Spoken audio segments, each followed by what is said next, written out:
जय श्री कृष्ण। आप सभी को अधिक मास की ढेरों शुभकामनाएं।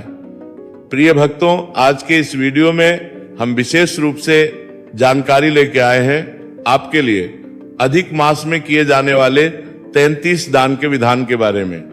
कि जो 33 दान का विधान है कि 33 वस्तुएं दान करनी है क्या, या 33 बत्ती के कितने दिए जलाने हैं, 33 बत्ती का एक ही दिया जलाना है क्या? जो 33 वस्तुएं दान करनी है वो सब 33 अलग अलग होने, या 33 की क्वांटिटी अर्थात कितनी मात्रा में होनी चाहिए? खाने पीने की सामग्री के साथ अन्य सामग्रियों को मिला सकते हैं, नहीं मिला सकते हैं? साथ ही ये दान कब देना चाहिए? क्या सारा दान अधिक मास में एक ही दिन दिया जाना चाहिए क्या, या पूरे अधिक मास में कर सकते हैं, या अधिक मास के बाद भी कर सकते हैं? दीप दान अधिक मास का बड़ा महत्वपूर्ण होता है। तो ये जो दीप दान है ये कहाँ करना है, कैसे करना है, इसकी क्या विधि है? दान की वस्तुएं तो पता लग जाएंगी, तो ये दान करना कैसे है, ये दान देना किसको है और कब देना चाहिए, इस प्रकार से संपूर्ण जानकारी अधिक मास में दिए जाने वाले 33 वस्तु के दान, 33 बत्ती के दिए के दीपदान और भगवान नारायण का आशीर्वाद प्राप्त करने के लिए पुरुषोत्तम मास में भगवान पुरुषोत्तम का आशीर्वाद प्राप्त करने के लिए कमेंट बॉक्स में अवश्य लिखिएगा ओम पुरुषोत्तम देवाय नमः, ओम पुरुषोत्तम देवाय नमः। जितना लिखेंगे उतना भगवान पुरुषोत्तम देवाय नमः, जितना लिखेंगे उतना भगवान पुरुषोत्तम देवाय नमः। कल्याण होगा। आप देख रहे हैं प्राचीन मार्ग टीवी ज्योतिष संस्थान का प्रतिष्ठित यूट्यूब चैनल प्राचीन मार्ग टीवी धार्मिक चैनल पर नए हैं तो सब्सक्राइब करते जाइएगा। भक्तों, पुरुषोत्तम मास जिसे मलमास भी कहा जाता है, ये दान के लिए जाना जाता है। इसमें अनेकों वस्तुओं का दान किया जाता है, परंतु एक दान जो सबसे अधिक प्रचलित है, जिसके विषय में सबसे अधिक जानकारी लोग चाहते हैं, वो है 33 वस्तुओं का दान। ये 33 दान का नियम क्या है तो मैं विस्तार से समझाऊंगा कि का दान कैसे करना है, कब करना है और क्या वस्तुएं होनी चाहिए। देखिए, सबसे पहले तो कौन कर सकता है? ये 33 के जो दान का नियम है, इसको कोई भी उठा सकता है, कोई भी धारण कर सकता है, जिसके अंदर श्रद्धा है भगवान के प्रति और इस नियम के प्रति। दान किया क्यों जाता है? शास्त्र कहते हैं कि इस दान की महिमा अनंत है, अर्थात इससे जो पुण्य प्राप्त होता है वो आपके सभी पापों का नाश करता है और आपके जीवन में दुखों का अंत करता है। आपके पुण्य जो है वो बढ़ते हैं, जिसके प्रभाव से आप सभी दुखों से दूर होकर सुखों की प्राप्ति है, मनोवांछित इच्छाओं की पूर्ति होती है। आपका जीवन जो है मंगलमय व्यतीत होता है। पुरुषोत्तम मास में एक ना एक बार आपको ये नियम अवश्य उठाना चाहिए, ऐसा भी कहा जाता है। अब प्रश्न उठता है कि ये नियम लिया कब जाता है? ये नियम लिया जाता है जब अधिक मास आता है। देखिए, अधिक मास का नियम ये कहता है कि अधिक मास प्रत्येक 3 वर्ष में एक बार आता है, और ये जो अधिक मास है ये हिंदी महीनों के अनुसार एक अतिरिक्त महीना हर 3 साल में जुड़ता है, जिस कारण से उस एक महीना अधिक होता है। जैसे कि इस वर्ष 2026 में ज्येष्ठ मास अधिक मास है, तो इस बार 2 जेठ हो जाएंगे और ज्येष्ठ का जो महीना है वो हिंदू महीनों के अनुसार 59 दिन का हो जाएगा। यही कारण है कि निर्जला एकादशी, क्योंकि ज्येष्ठ शुक्ला एकादशी होती है, वो इस बार देवशी होगी, क्योंकि उससे पहले अधिक मास की एकादशियां आ जाएंगी। इस महीने में दान पुण्य की महिमा खूब है। अब प्रश्न उठता है कि 33 का जो दान है वो लेना क्या चाहिए, क्या वस्तु दान देनी चाहिए? देखिए, सबसे पहले तो नियम कहता है कि आप कोई भी 33 वस्तु चुन सकते हैं। जैसे खाने पीने की 33 वस्तु ले लीजिए, कपड़े के मामले में आप कपड़ा ले लीजिए, आप बहुत सारी वस्तुओं को मिक्स भी कर सकते हैं। ऐसा नहीं कि केवल खाने पीने की वस्तुएं, क्योंकि 33 वस्तुएं चुनना बड़ा मुश्किल हो जाता है। कुछ वस्तुएं खाने पीने की ले लीजिए, कुछ कपड़े ले लीजिए, जूते ले लीजिए, छाता ले लीजिए, फल ले सकते हैं, सब्जियां भी ले सकते हैं, दाल, चावल, चीनी, ये सभी वस्तुएं ली जा सकती है। अधिक श्रेष्ठ कर क्या है तो वो वस्तु मैं आपको बताता हूं। देखिए, अन्न दान अवश्य कीजिएगा, तिल दान अवश्य कीजिएगा। तिल चाहे काले लें चाहे सफेद लें, खिचड़ी का दान इसमें अवश्य रखिएगा। जल का दान अवश्य कीजिएगा, और तरबूज, खरबूजा या आम, इन फलों में से कोई ना कोई फल अवश्य दान में दीजिएगा। छाते का दान पुरुषोत्तम मास में इन 33 दानों में अगर शामिल करते हैं तो श्रेष्ठ पुण्यकारी होता है।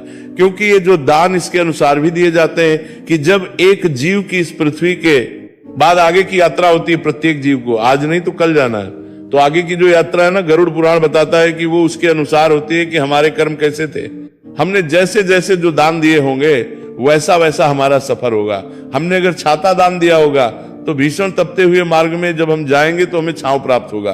अगर हमने जूते दान किए होंगे तो जब उस भीषण तपती हुई धूप में हम चल रहे होंगे तो हमें ठंडक प्राप्त होगी नहीं। यदि अन्न का दान किया होगा तो उस मार्ग में हमें भोजन भी प्राप्त होगा। हमने जल का दान किया होगा तो हमें उस मार्ग में जल भी प्राप्त होगा। और यदि नहीं किया होगा तो ये जीवात्मा तड़पती हुई जाती है। झुलसते हुए पैर, तपती हुई धूप और भयंकर गर्मी, ये साधारण गर्मी है जो हमारे यहाँ होती है पृथ्वी पर, उससे तपती हुई गर्मी में लेके जाया जाता है भूखा प्यासा, क्योंकि आपने दान ही नहीं किया ना। तो इन वस्तुओं का दान आपको अवश्य करना है। इसीलिए मैं कहता हूं पादान जूते का दान, कपड़े के जूते का दान कीजिए, परम कल्याणकारी है। यदि किसी ब्राह्मण को भोजन करा पाए तो बहुत श्रेष्ठ करे। इस पुरुषोत्तम मास में इस प्रकार से 33 वस्तुओं का दान करना है। 7-8 जो वस्तुएं प्रमुख हैं उनका मैंने आपको विवरण दे दिया है कि इनको आप दान में अवश्य शामिल कीजिए, तो फिर आपका अपना बजट है। अब प्रश्न ये उठता है, पंडित जी हमने सुना है 33 वस्तुएं दान करनी होती है, लेकिन अर्थात एक वस्तु 33 भाग में दान की जाती है। जैसे आपने छाते दान किए तो 33 छाते दान करने हैं, जूते दान की तो 33 जूते दान करने। क्या ऐसा है क्या? जी हाँ, ऐसा है, पर ये आपके सामर्थ्य के अनुसार है। और ऐसा किस लिए है? ऐसा इसलिए होता है कि जब आप 33 की मात्रा में 33 वस्तुएं दान करते हैं तो ये 3 वर्ष का दान हो जाता है। क्योंकि जो आता है ना अधिक मास, ये 3 वर्ष में आता है। लगभग 1095 1090 के आसपास इन 3 वर्ष में दिन होते हैं। और जब आप 33 की मात्रा में दान करते हैं ना, 33 वस्तु 33 की मात्रा में दान करते हैं, तो उसका कुल जब आप योग करेंगे तो वो भी 1090 के आसपास आएगा, 1089 के आसपास। तो इसकी गणना इस प्रकार से की गई है वास्तव में, तो कि 3 वर्ष के दान है। अर्थात ये जो जितने भी दान दे रहे हैं उसमें से एक वस्तु एक दिन की आप ये समझिए कि आपने 3 वर्ष प्रतिदिन एक ना एक वस्तु कर दी। इस प्रकार से इनको गिना जाता है, क्योंकि ये जब कुल मात्रा में गिनोगे तो ये 1090 वस्तुएं हो जाएंगी। 33 की मात्रा में 33 सामान जब गिनेंगे तो इसका नियम तो यही कहा जाता है कि आपको 33 की मात्रा में ही 33 वस्तुएं दान देनी चाहिए। पर अब यहाँ पे आपका बजट जो है वो भी आता है। तो जो इस प्रकार से ना कर पाए कि पूरे 33 के 33 वस्तुओं की मात्रा ना कर पाए, तो वो केवल 33 वस्तु ले सकता है। जिसमें सामर्थ्य है वो इस नियम को धारण करे और पूरे 33 के 33 वस्तु लें। और उसके लिए आवश्यक नहीं है कि पुरुषोत्तम मास ये सारे बांटने हैं। 33 × 33 करते हैं आप, 33 को 33 से गुणा करते हैं। तो ये जो वस्तुएं हैं ये पूरे 3 वर्ष में आप बांट सकते हैं। इसका संकल्प जो है वो अधिक मास में लिया जाता है और अधिक मास के प्रथम दिवस पर इसका संकल्प लिया जाना चाहिए, ये इसका नियम कहता है। मैं आपको बताऊं कि दीपदान कैसे करना है, 33 दीपदान कैसे कहां करना है, उससे पहले ये बताना आवश्यक है कि इसका संकल्प कैसे लेना है और जो सामान है उसको देना कैसे है। प्रिय भक्तों, अगर आप केवल 33 वस्तु दान दे रहे हैं तो आप वो 33 वस्तुएं लाइए, लाके किसी एक पात्र में रखिए, किसी बड़ी सी परात्र में, किसी बड़े से पात्र में रखिए। हाथ में जल लीजिए। जल लेके जो माताएं दान कर रही हैं तो वो अपने साड़ी का एक पल्लू अपने अंगूठे के साथ जोड़ लें। भगवान नारायण का ध्यान करें कि प्रभु, मैंने ये जो अधिक मास में 33 वस्तु दान करने का संकल्प लिया था, उसके निमित्त मैं ये सभी वस्तुएं दान कर रही हूं, आपको अर्पित कर रही हूं। इन्हें आप स्वीकार करें और दया का आशीर्वाद प्रदान करें। और वह जल उन सभी वस्तुओं के चारों तरफ घुमा के और छोड़ दीजिए। इस प्रकार से ये आपने देना है। ये इसे मिनसना कहते हैं। अब ये कार्य आप अगर पूरे वर्ष बांट रहे हैं तो आप एक साथ ला के रख लीजिए। और जितनी भी वस्तुएं चाहे, पूरा एक साथ 1000 वस्तु तो ला नहीं सकते, तो थोड़ा थोड़ा स्टॉक ले आइए आप। 1 महीने में जो बांटनी है उनको पर एक ही दिन सबके ऊपर हाथ फेर दीजिए, अगर रोज रोज नहीं फेर सकते तो।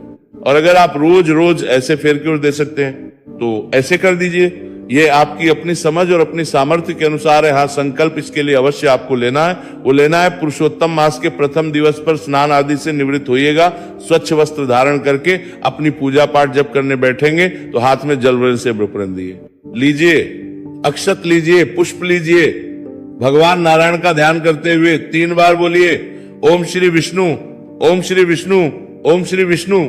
अपना नाम, अपना गोत्र, जिस स्थान पर बैठकर संकल्प कर रहे हैं वहां का मकान नंबर, क्षेत्र का नाम, शहर का नाम, अधिक ज्येष्ठ मासे, शुक्ल आयु आरोग्यता प्राप्त अर्थ है, सुख संपत्ति प्राप्त अर्थ है, भगवान नारायण। और ये संकल्प भगवान के चरणों में अर्पित कर दीजिए आप इस अधिक मास में 33 वस्तुओं का दान करने का यह संकल्प है, प्रथम दिवस पर ले लेंगे। और उसके बाद आप पूरे महीने में बांट सकते हैं 33 वस्तुएं। और अगर आप 33 की 33 मात्रा में ले रहे हैं, अर्थात 1089 वस्तुएं बांट रहे हैं, तो पूरे 3 वर्ष में उनको बांट सकते हैं। संकल्प आपने अधिक मास के प्रथम दिन पर ले लेना है। ये तो हो गया वस्तुओं का। वस्तुएं क्या ले सकते हैं मैंने आपको बता दिया है। कुछ और पूछना हो इससे संबंधित तो कमेंट बॉक्स में लिख के आप पूछ लीजिएगा, क्योंकि बहुत बड़ा विषय है, हो सकता है कुछ छूट भी जाए। अब आती है दीपदान की। जो दीपदान किया जाता है ये परम कल्याणकारी है। इसकी महिमा खूब लिखी है पुराणों में, और आपको अवश्य ही ये नियम लेना चाहिए। अब मेरे पास प्रश्न आ रहे हैं पंडित जी कि वो एक धागे की बत्ती एक एक करके 33 जलानी है या 33 को एक साथ जलाना है? ये 33 के 33 जलाने हैं। देखिए दीपदान तो मैं कहूंगा कि 33 के 33 ही जलाइए, अर्थात 1089 दीपदान होंगे। सूत्र आइए, कच्चा सूत जो है 3 धागे का होता है, उसको लपेटिए किसी वस्तु पर, उसको मल्टीप्लाई कर लीजिए, गुणा कर लीजिए और काट के उनकी बत्तियां बना लीजिए। एक बड़ा सरल सा तरीका है। मैंने इसके लिए कार्तिक मास में एक वीडियो भी डाला था, आप उसको देख लीजिएगा। बड़े सरल तरीके से आप बत्ती बना सकते हैं। हाँ, बत्तियों की जो मात्रा होनी चाहिए उसके विषय में मैं आपको बता दूं। इसमें जो मात्रा होगी वो 33 धागे की 33 बत्तियां, तभी 1089 बत्तियां हो जाएंगी। पर 1089 बत्तियां ही दान करनी चाहिए, दीप दान करनी चाहिए, अर्थात ये प्रतिदिन का एक दिया हो गया। अब आप कहेंगे जी कि ये पूरी की पूरी बत्तियां एक साथ जला देनी है, एक ही दिन दीपदान करना है, पूरे महीने करना है कि कैसे करना है? देखिए इसका दीपदान आप पूरे महीने कीजिए, प्रतिदिन कीजिए। एक 33 का जोड़ा प्रतिदिन जलाइए भगवान नारायण के सामने। अगर आप कहते हैं कि नहीं जी मैं एक साथ ही सारा दीपदान करना चाहता हूं या चाहती हूं, तो आप एक दिया भगवान नारायण के सामने, मतलब आपका जो मंदिर है वहां पे जलाएं। एक तुलसी माता पे जला सकते हैं, पीपल देवता पे जला सकते हैं। इसके अतिरिक्त आप यदि किसी तीर्थ स्थल पर जा रहे हैं, मान लीजिए आप गंगा जी जा रहे हैं, बादशाह हरिद्वार या कहीं भी आपके आसपास जो भी तीर्थ पे जा रहे हैं ना, तो वहां भी ये दान कर सकते हैं। इस दीप दान की महिमा पुण्यदायी जो तीर्थ स्थल है ना, वहां पे और अधिक बढ़ जाती है, वहां पे इसका पुण्य फल और अधिक प्राप्त होता है। और ध्यान दीजिएगा कि मात्रा ये रहेगी कि 33 धागे की 33 बत्तियां बनेंगी। 1089 धागे टोटल होंगे, तो 1089 बत्तियां ये मानी जाएंगी, क्योंकि 3 वर्ष का दीपदान कहलाता है ये। केवल ऐसा नहीं कि 33 धागे की एक बत्ती बना दी, वो अनुचित। आप 33 की 33 बनाइएगा। अब हम बात करेंगे 33 मालपुए के दान की। ये बड़ा ही कल्याणकारी है 33 मालपुए का दान। ये आपको पुरुषोत्तम मास में ही करना चाहिए। इसका पुण्य फल शास्त्रों में खूब कहा गया है कि 33 मालपुए का दीपदान आपको अवश्य ही करना चाहिए। 33 मालपुए बनाइएगा जो देसी घी के पुए बनते हैं। ऐसा नहीं कि डालडा में या किसी में, बाकी तो आपकी सामर्थ्य है। अब हर किसी की अगर सामर्थ्य नहीं है देसी घी की, तो मैं ऐसा नहीं कहूंगा कि आपको बनाना ही उसी में है। 33 मालपुए बनाइए और को एक प्लेट में रखिए, उसके साथ दक्षिणा रखिए, फिर हाथ में जल लीजिए, नारायण से प्रार्थना कीजिए, संकल्प कीजिए जैसे मैंने विधि अभी बताई थी, और जल जो है चारों तरफ घुमा के छोड़ दीजिए और उसके बाद ये दान दीजिए। अब प्रश्न ये उठता है कि ये सारे दान देने किसको हैं जी? कौन इसका ये योग्य है और किसे नहीं देना है? देखिए सबसे पहले तो ये सारे दान सदाचारी को जाने चाहिए, जो धर्म पुण्य में आस्था में विश्वास रखता हो, भगवान में विश्वास रखता हो। नास्तिक पुरुष को नहीं जाने चाहिए। इनमें एक एक वस्तु का दान ब्राह्मण को आपने अवश्य देना है। योग्य ब्राह्मण को जब तक आप नहीं देंगे तब तक वो अधूरा रहता है। तो एक तो आपने ब्राह्मण को देना है अवश्य रूप से, फिर आप अपने पारिवारिक जन जो रिश्तेदार हैं उनमें दे सकते हैं, नंदों में दे सकते हैं, बेटियों में दे सकते हैं, जेठानी दरानियों में भी दे सकते हैं, आसपास पड़ोस में भी दे सकते हैं। ध्यान दीजिए, कोई शराबी है, मवाली है, जुआरी है, इस प्रकार के किसी भी व्यक्ति को इनमें से कोई वस्तुदान आपको नहीं देनी है। सदाचारी व्यक्ति देनी चाहिए, तभी इसका पुण्य लाभ है। 2 चीजों का परहेज कीजिएगा।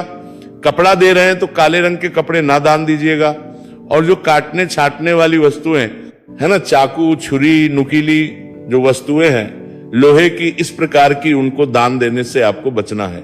बाकी आप सोना, चांदी, तांबा, पीतल ये सब दान कर सकते हैं। बर्तन भी दान कर सकते हैं। 30 चम्मच दान कर सकते हैं, 33 गिलास दान कर सकते हैं, 33 कटोरियां दान कर सकती हैं। अधिक चाहे तो 33 टिफिन, 33 लंच बॉक्स या 33 कोई बड़ा बर्तन दान कर सकते हैं। बारात भी दान कर सकते हैं। इस प्रकार से बर्तनों का दान या कपड़ों का दान आप कर सकते हैं। मैंने बहुत सारी जानकारी देने का प्रयास किया है, फिर भी कुछ रह गया हो तो कमेंट बॉक्स में लिख के पूछ लीजिएगा। यदि आप हमारे चैनल पर नए हैं, पहली बार आए हैं, तो सब्सक्राइब करते हुए जाइए, क्योंकि एक प्रतिष्ठित ज्योतिष संस्थान का चैनल है। यहाँ हम जो जानकारी देते हैं वो ज्योतिष शास्त्र और पुराण के आधार पर है। सब जानकारियां ज्योतिष के आधार पर होती है। भगवान कृष्ण सब